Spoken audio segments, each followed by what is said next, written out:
park, smoking my cigarette. 20 to 30 people come in. They've closed the gate, they've locked the gate on me. They pulled out their phones, trying to record me, started asking me questions, who are you, what's your name, blah blah blah. Then out of nowhere they start hitting me with sticks, bats, knives, throwing me all over the place. I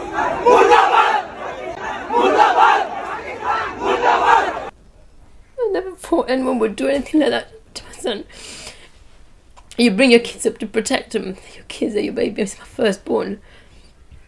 And you wouldn't expect anyone to do anything like that to your kids. Never ever thought they'd get mixed up in something like this. And the fact that you bring them up so well, but they just happen to be at the wrong place at the wrong time. We see what's happening in India to the Muslims, and this recent group of Hindus, young Hindutva thugs, who have been coming with this ideology, they're trying to bring this down here. We won't allow this down here. The community won't accept this down here. And to be honest, I'm surprised that it's been 3 months and nothing's actually happened. Usually a lot of things would have happened, but the Muslim community has been extremely tolerant with everything that's been going on.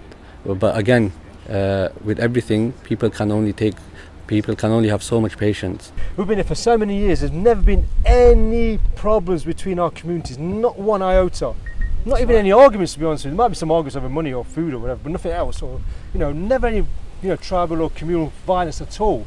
It's only recently this has happened. It's a recent phenomenon, and it's been going on for quite a while now. And we've turned the other cheek, and then push came to shove the other night, and it just boiled over. Now it's gone silly. Local activists have told Five Pillars that gangs of drunken Hindu youths have been terrorising Muslims in Leicester. They said tensions began in May when a 19-year-old Muslim was attacked with bats and poles by around 30 Hindu youths. He was hospitalised and the incident was reported to the police, but the perpetrators have yet to be charged. On August the 28th, after an India-Pakistan cricket match, a large group of Hindu men marched through the streets in Leicester chanting "Death to Pakistan." A Sikh man who was trying to stop the chants was assaulted, as was a police officer. And earlier this week, another 19-year-old Muslim man was attacked by a gang of Hindu men after he went out to smoke a cigarette late at night. In response to the violence, hundreds of Muslim men subsequently marched through areas of Leicester to show their presence, leading to clashes and standoffs with the police. I travelled to Leicester to speak to victims and community members. First, I spoke to a 19-year-old who was badly beaten up in this park. He wanted to remain anonymous because those who battered him are still at large and know where he lives. Basically, I was going for a cigarette outside my house. Literally, there's a park opposite my house, literally 10 steps away from my house. I've been going there every day for the past 20 years. Nothing's ever happened. Going to the park, smoking my cigarette. 20 to 30 people come in. They've closed the gate, they've locked the gate on me. They pulled out their phones, trying to record me, started asking me questions, who are you, what's your name, blah blah blah. Then out of nowhere they start hitting me with sticks, bats, knives, throwing me all over the place, trying to run back to my house and getting through over the fence. Got bins thrown all over me, got wooden sticks to my face, to my back. Yeah, that's about it really. It was multiple knives, there was about 5 to 6 knives. A few people seen them on the street as well. Injuries, my knuckles got into my hand. I had to have an operation. In severe pain as well. My head, all over my head, I've got bruises and bumps. All over my back, I can't sleep at night. Find it very hard to sleep. Even my chest, when I breathe, it hurts. I've got multiple injuries. Some of my tendons are not holding the bone in place. They had to clean my wound out. Yeah, it was a big operation. All I'm thinking is, after get out of here, I feel like I was going to die. I actually thought I was going to die. I'm getting kicked to the head, getting battered to the head, poles all over my body. I'm trying to run, getting thrown all over the street, kicked down the road. I'm just trying to get to my house. After the attack, I went home, looked out the window. They were outside the house for a bit. A few of the neighbours, locals came out, and they just went away. Did you get a good look at the guys who did this? Anything you can tell us about them? No, they're all wearing masks. They're all covered up, so I couldn't see no faces. I just heard him screaming, smack him, stab him, smack him. I didn't know what to think. I was thinking in my head, I need to get home quickly. Do they sound local or foreign? I'm not sure. I know the racist. English? Was it English they were speaking? No, it's a mix between both. They were screaming their words, whatever they were saying, Gujarati, was it? or Hindi language or something, I'm not sure. Why did they attack you, in your opinion? In my opinion, I think there's a racist thing going on. In the past, they've been driving around as well, around the mosques. They've been honing, throwing eggs about. They've been doing a lot of bad stuff to the Muslims, screaming racist chants. So I think it's a racist attack, really and truly. And you were pretty sure, obviously they were wearing masks, but you think that this was the same allegedly bunch of Hindu, gangs going around attacking Muslims in the past? Yeah. Why do you think that? Just because of what's been happening, or did you get a sense of who they were when they were attacking you? Just because of what's happening in the area. That's really it. Are you going to be pressing charges? We'll be talking to the police. We'll try to cooperate with them if they're trying to help me as well. Because they did release a statement, didn't they? Which said something like, you didn't want to cooperate. Not in those words. That's not true, right? You do want to cooperate, right? Yeah, in a way though, but they have to help me as well. I will help them if they're going to help me. Because I've seen them do a bit of weird stuff as well. In the park, they threw a stick away into a bush. When that's evidence really. So I'm not sure why they did that. Are you scared about your safety, that these guys could come back? Yes, I am scared. I'm scared for my mum because I do live with my mum on my own. I can't protect her right now as I'm injured. I want to find them at the moment and see who they are. We go from there. Yeah, the police should be taking it a bit more seriously because there has been a few attacks in the past few months. One kid got bottled at Sparrow Park, a Muslim brother. And there have been a few more other attacks I can't talk about because I'm not fully sure about them. But there has been ongoing problems with these lot. They need to get sorted. I next spoke with a mother whose 19-year-old son was assaulted in May, as well as a lady who attempted to protect him in her house. Again, they spoke on condition of anonymity because they feared reprisals. Okay, my son was driving back from work actually. He was on his way to his friend's house, and on the way back from work he noticed a young lad getting mugged, and decided to go around and check in on this guy, which he did. He drove around, but by this point this kid was on his own, so he rolled down his window and he says, yo, are you alright? He's I've just seen what's happened, are you okay? And this kid ignored him and carried on walking, and I think that's got out of the car. And as he got out of the car, he started walking towards him, and he kept walking away, and he says, bro, I'm just checking up on you, I've just seen what's happened, are you alright? And it was almost like this kid lured him into this dead-end street, and just out of nowhere, there loads of guys just come out, came straight up to him, and well, first they asked him, are you Muslim? And he's like, yeah, but before he could even say anything more, they just started beating him. They smashed alcohol bottles at him, metal poles over his head, and they just kept going for his face and his head. He got up, they got him back down again, and battered him again, face and head. He managed to get back up again, and they got him back down again, until he managed to get up and run. And as he ran, his words exactly was, Mum, I didn't even know where I was going, I could just hear him. And he ran to his friend's house, which is not far from where it happened, and they were just chasing him, and there was loads of people chasing him. But by the time he got to his friend's house, lucky his friend opened the door, and just as the friend opened the door, these guys punched him. His friend punched him in the face, and then they smashed a glass bottle over his head. About this point, I think the parents of his friends come out of the house, and that's when all hell broke loose. It was commotion. They would just come out, and I don't think anyone knew what was going on at the time. And then, before you know it, there was cars pulling up, and again they had alcohol bottles thrown into the house. I mean, you should see the state of the house. They had like glass bottles thrown through, smashed windows inside the house, and then they went for his friend's dad, and that was horrific in itself. I mean, looking back, probably at the time, obviously I wasn't there, but looking at the CCTV, I mean, literally seconds. But for what it felt like for them, it must have gone on for ages. It felt like it must have gone for ages. And yeah, they attacked the father, the mother, the brother. They attacked all of them. Who were they? Say they. Who were they? Who they? So they were Indian lads, but they're obviously. They're not your regular Hindus. I don't even know what they are. I think they're called Hindutvas, I think they're called. But yeah, they were young. They were like between 18, 19 to probably max 25. So they weren't even that old. And they were all really young. And it was just I just can't understand why anyone would do something like that. And it was a complete random attack, and the fact that it was a racial, when after we realised afterwards how it was a racial, where they asked him, a few times that were you Muslim, and then just went for him. Just explain a little bit more about that. Why do you think specifically it was a racial, religious, sectarian attack? Because even before they attacked him, that's the first thing they said, that you were Muslim. I mean, what drives someone to say that for a start? If you're going to attack someone, regardless of their race, you'll attack them. But why point out the religion to them? And then not just then, but even when they were all chased back to the house, they did then again to his friends as well. They said it to him as well, that you're Muslims. But and he was hospitalised. Yeah, they went into hospital. They had to do a CT scan to make sure he didn't have like brain damage or anything. And even after that, he had to stay home to keep an eye on him. He wasn't allowed to drive for a week, so he was home for that week. I would not let him out of my sight. How is he now? He's fine. He's back to normal.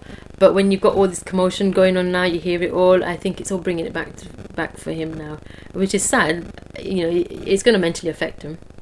I mean, boys generally, they're all like hard and they're like, well, whatever has happened, but inside, it's affecting him. And tell me about. I mean, you said you were fuming at the police, right? Why? I'm fuming at the police because we had to do all the police work, but a week had gone by. They still didn't come and get a statement off him. They didn't even offer any victim support or anything. They didn't even ask for his injuries or what information. Like, surely you'd want to know, right? They've just seen how bad he was hurt. The ambulance was called. There was enough reason to say, look, he's been badly hurt. But no, they didn't even come back for that. And even after ringing the police to say, look, what update? This is the situation. We didn't get anything back from them. And then even after that, as a family, we were collecting images, CCTV images from anyone around the area, doing door to door. We were doing all. I think we did see a police officer doing rounds, but it was almost like, oh, it's just another one of them incidents. It wasn't taken seriously. I mean, for me, it was serious. My son's a good kid. He's never got himself into trouble. He's been brought up well. And then for something like this to happen, to a good kid who did something out of the goodness of his heart, I couldn't even tell him off, because I would have done exactly the same thing he would have done. Get out of the car to check on someone. Do you feel these guys have got away with it? No one's been arrested, no charges? No, they've got away with it. We've heard nothing. Surely if they were arrested or anything, the police would have informed us, but nearly 4 months on, we've heard nothing. They were even ID'd. My son, we did go in, did an ID as well. He pointed them out. And that was a good few weeks ago, and we've still not heard nothing back. I had to go down to the police station and tell them and give them information. It was almost like I was forcing information on them rather than them actually wanting it, and that's what frustrated me more than anything. Like, why are you not bothered? As a mother, nobody wants their child to go through that, and it's not just the child that's gone through it, it's affected all of us. It's the anger, and this is why you see why people like to take matters into their own hand. I never thought anyone would do anything like that to my son. You bring your kids up to protect them. Your kids are your baby. It's my firstborn. And you wouldn't expect anyone to do anything like that to your kids. Never ever thought they'd get mixed up in something like this. And the fact that you bring them up so well, but they just happen to be at the wrong place at the wrong time. It has affected all of us. To the point now where I'm so overprotected over my kids that when they're out, you can go through my phone with messages to the boys, where are you, please come home, who are you with, please come home, don't stay out too late, please come home. Every single day. Even if they're out till 10 o'clock, I'll be messaging, where are you, who are you with, please come home. It's a fear in me now. And it was a fear in my boys. The rest of the boys didn't even leave the house because they were scared. Sorry. It's heartbreaking. And when he was on that, when they took him in to have his CT scan, he was so out of it, he didn't even know he was going for a CT scan. And I sat there, watched him on that bed. I couldn't control it. I was on my own in the hospital with him. And I just sat there crying, and I was in hysterics because I didn't know how to control my emotions. But I didn't want to cry in front of him, but he wasn't even aware that I was there, At that time, it wasn't anger. I was just so heartbroken to see my son in that much pain, to see him bleed out like that. It's really affected us all. It really has. I'm not saying we're watching over our shoulders or anything, but you think twice about when they're out and about. You always, I think I'm sure the boys are doing it as well, looking over your shoulders. Is you just need to be aware of your surroundings, and I always say to them, be aware of your surroundings. Just don't loiter around the streets, don't walk anywhere. We just felt like we've been left aside, and then life goes on. For those guys, they've got away with it because they're out and about, and we've seen them. We've seen pictures. People have seen them around. They're driving around, like you said, walking, parking outside the house, intimidating, doing silly things. And they're getting on with their life because they think they've got away with it. I don't know how to put it. They come there and they pass my house and they just rev their cars, and I think that's just to intimidate us. Yeah, I think they just do that to say, hey, look, we got away with it, or whatever. We still don't do nothing because I think that's what they want. They want a reaction, and I'm not going to give it to them. But after this, what happened? So that's really what basically happened. We've not heard nothing from the police till this day. I'm a revert from a Hindu family. So my mum is a Hindu. So what's it called? And she lives right next door to me, and we look after her. So that's what I'm trying to say. I can't be racist or prejudiced because I have two lots of families, and they're not like that either. So my point is, why would they do that? So I know it's not all of them. There's a minority of them that they're extremists, just the way they call the Muslims sometimes. And I just think that it needs to be sorted. They need to be found. Something just needs to be done. You can't, because I have neighbours that are Hindus. My mum's a Hindu. I have neighbours that are Muslims as well. We all live in a lovely community. After all the obstacles and provocations, as well as what they perceive to be police inaction, Muslims in Leicester had had enough. So hundreds met outside Jami Mosque and decided to show their presence on the streets. My name is Ismail Shafi, and I was you could say the main person who organised the event 2 nights ago here. It was triggered by a brother putting on spotted high fields that his brother was just attacked last night, was jumped by 30 Hindu youths apparently, who affiliate themselves to this race fascist RSS ideology. So this is what he goes, how can the community help my brother? So one of my friends, he was obviously agitated as well, and he said, look, we need to go and look for these people. It was just frustration from the lack of support from the police, and they just thought, come on, let's go and let's see if we can identify any of these people who committed this crime. I did see on social media a few kind of clashes with the police. Well, what happened on that march exactly? Was it a peaceful march and it turned a bit, there were a few clashes, 1 or 2 clashes, or how would you characterize that march?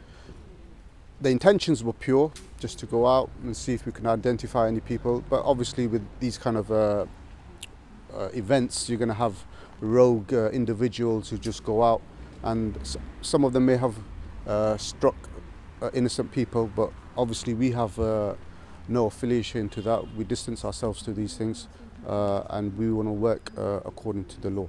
Yeah, something had to be done because there's been different sporadic incidents where Muslims have been jumped, they've been beaten up. There's a woman just down the road from here. She apparently, nights upon nights, where people have been gathering around her house, playing loud music. She's feeling intimidated. She's a single mother with 2 kids, as far as I understand. And she even reached out to me as well, that I need some kind of help. She's reported it to the police, but nothing's been done. And obviously these other events where people, and they've come outside our mosque and putting their flags up, and they've come out some other mosques as well. So these are just different events that have just spiraled up to the final event, you could say.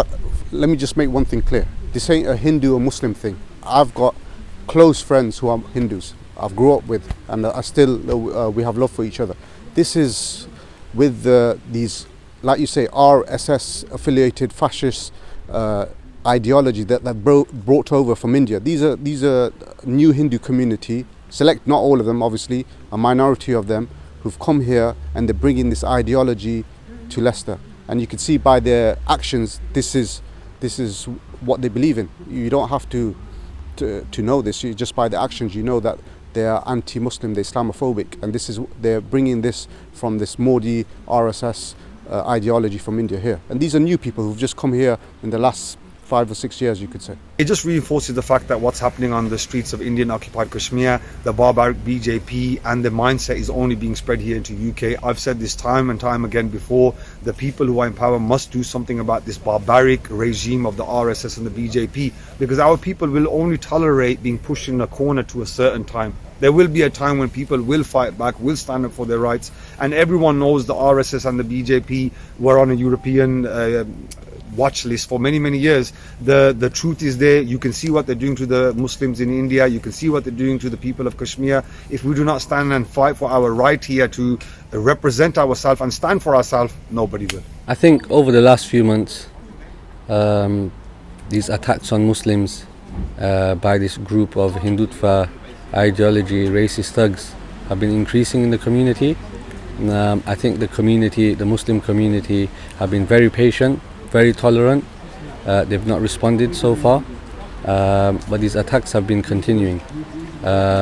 This behavior, antisocial behavior in the community, where they're causing a nuisance to the neighbors, etc., has not stopped. It's only increased, and I think a lot of people are talking about this being all over a cricket match. It's nothing to do with the cricket match. Yeah, so the cricket match was just another excuse that they used to express the hatred that they already have in their hearts. It was just another opportunity, and this is what they do, they're cowards. Only when they're in their groups of 30 plus, 100 plus, this is when they go and spread their hatred, or sometimes even attack individuals. As we've seen in the community, I think the community has had enough. It's been 3 months since the first attack on a 19-year-old. And there's been no arrests that have been taken place. They have the CCTV, and we believe that these same people who are involved in the attack were involved in the recent attack a few days ago. If they were arrested in the first place, they would have not been out on the streets attacking this kid again. The last 2 kids have been hospitalized. What's going to happen to the next one? I think this is the worry in the community. This is why we had so many youngsters and elders also come out. I was surprised to see a lot of elders in the community who came out in the last few days, and they're also frustrated, and they're saying when you lot go back home, you don't see what's happening down here. They cause nuisance at night time down here. We call the police. I don't know if the police have a lack of manpower because of everything that's going on, but the bottom line is they're not being dealt with by the police. So this is what's causing the frustration in the community. Up until now, we've not heard any statements from anyone in the Hindu community. We might hear a lot of people speaking about it now after the commotions in the last 2 days, but where were they when, for example, even the chants Death to Pakistan, it's on Melton Road, one of the main Hindu populated areas. How many condemnations did we see since then, or how many people did we even, not necessarily condemning, but how many Hindu communities came out and said that this is not what we're about? It's been silent, to be honest. And this problem, we see what's happening in India to the Muslims, and this recent group of Hindus, young Hindutva thugs, who have been coming with this ideology, they're trying to bring this down here. We won't allow this down here. The community won't accept this down here. And to be honest, I'm surprised that it's been 3 months and nothing's actually happened. Usually a lot of things would have happened, but the Muslim community has been extremely tolerant with everything that's been going on. But again, with everything, people can only have so much patience.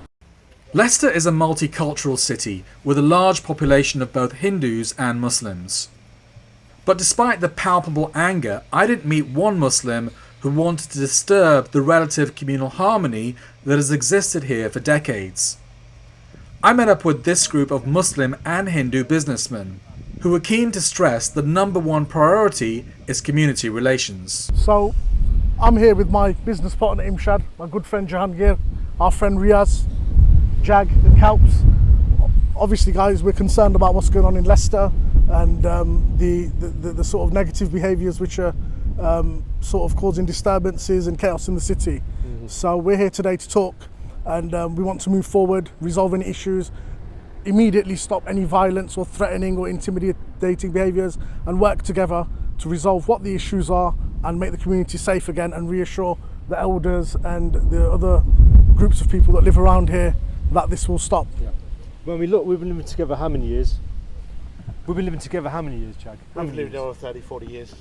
Well, 50, Long, maybe 50 years. For you, maybe 60 for him. But yeah, we've been here for so many years. There's never been any problems between our communities, not one iota.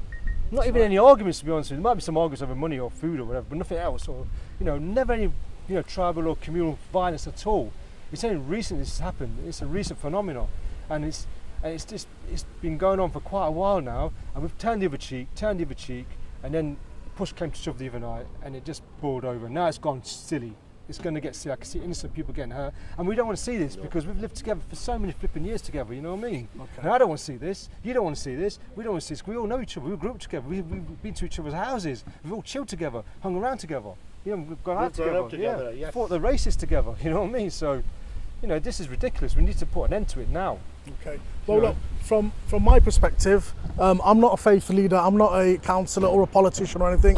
I'm just a guy that works 70, 80 hours a week. I'm here with my business partner, Imshad. Yep. We want to be able to travel freely throughout Leicester, not be stopped, not be intimidated, and we want to work with you guys to resolve these issues and also reassure both our communities. We're not part of the Laman community either, but we're willing to work with the Laman community who have been sort of identified in this. And every other community. Yeah, and every other community to sort of resolve the issues. So we're willing to, put some work in to resolve issues. Absolutely. We're willing to stop, work together and stop this immediately.